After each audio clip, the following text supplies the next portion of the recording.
हमारी एक तकरीर लाओ ना जिसके अंदर हमने मुल्क और मिल्लत के खिलाफ कोई बात की हो,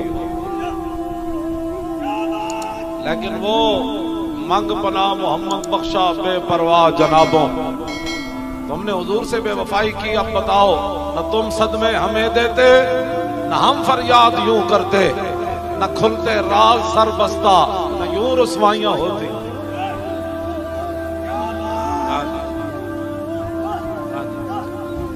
हम तो पी गए, हम तो पी गए। और जो बातें आज हो रही हैं तुम्हें पता ही नहीं तुम्हारे खिलाफ क्या हो रहा है। तुम ला तशरून के दर्जे में चले गए। हर चीज की माफी हो सकती है, लेकिन जब रसूलुल्लाह से गद्दारी हो जाए फिर इसकी माफी नहीं है।